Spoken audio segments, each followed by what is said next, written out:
M. Lanto. Bonsoir, M. le Président. Ça va bien? Bon, tant mieux. Ça va bien aussi. Même super bien. Je ne veux pas revenir sur ce que mon collègue Lécuyer a dit, mais je veux juste quand même le noter. Il y a une petite genre de petite politique bizarre qui s'est passée ce soir. La mauvaise... en tout cas, on peut interpréter ça comme on veut, mais c'était quand même un peu spécial. Alors, vous ne m'entendez pas? Non. Ah, bien là, je vais parler devant. Faut-tu que je répète ce que j'ai dit? Non, mais quand même, il y a eu de la petite politique pareil ce soir, je vais le répéter, M. Léger. Alors, M. le Président, sur une note beaucoup plus intéressante, j'aimerais souhaiter d'abord et souligner la réélection de M. Benoît Lécuyer au sein du conseil d'administration de la Fédération canadienne des municipalités, FCM, Caucus Québec. Benoît Lécuyer dispose d'une vaste expérience et une bonne connaissance des dossiers municipaux et des priorités de Longueuil tout au long de la dernière année. Il a su agir comme une force positive et une voix active pour notre ville au sein de cette instance. Nous sommes heureux qu'il puisse continuer à le faire. Bravo, Benoît. Deuxièmement, M. le Président, suite au dernier conseil du 14 mai dernier, j'ai compris que le nouveau président, M. Steve Gagnon, pour ne pas le nommer, de la Commission du développement social souhaite commencer les travaux avant le début de l'été. C'est du moins ce qu'il a été rapporté dans un article du Courrier du Sud le 15 mai dernier. C'est son souhait, M. le Président, et j'en suis très heureux. Et moi, comme membre de la Commission, c'est ce à quoi je m'attends, soit une convocation rapide de la première rencontre de la Commission. J'ai donc bien hâte de pouvoir y siéger avec mes collègues pour discuter des priorités qui ont, à mon humble avis, beaucoup trop attendu avant de pouvoir être étudiées par les élus.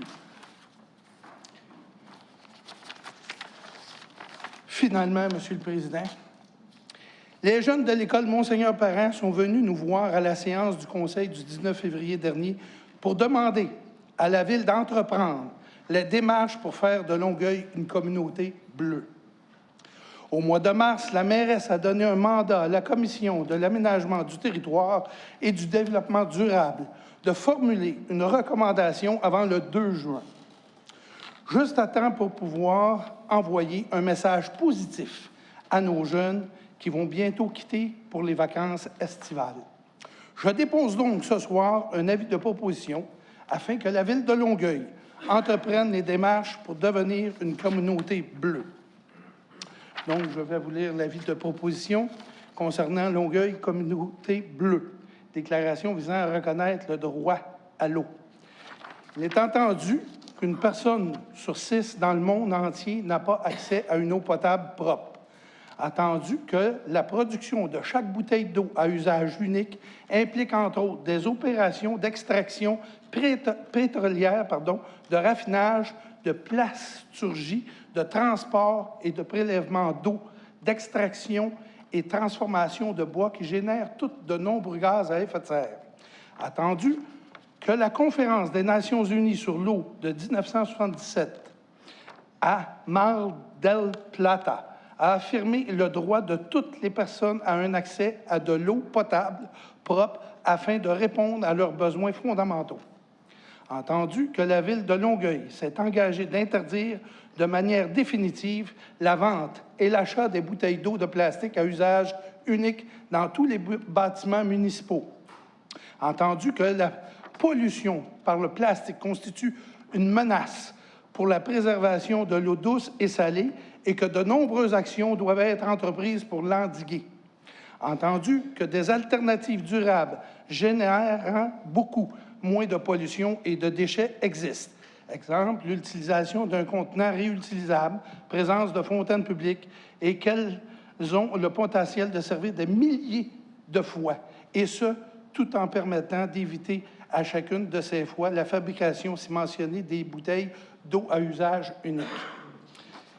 Il est proposé que ce Conseil reconnaisse et affirme que l'accès à une eau propre et aux services d'assainissement est un droit fondamental de la personne, que ce Conseil réaffirme sa ferme volonté de conserver la gestion de l'eau sous l'autorité municipale, soit la production de l'eau potable, son réseau de distribution et le traitement des eaux usées, que ce Conseil demande au gouvernement du Canada de soutenir la reconnaissance de l'eau comme étant un droit de la personne dans le droit international. Merci, Monsieur le Président.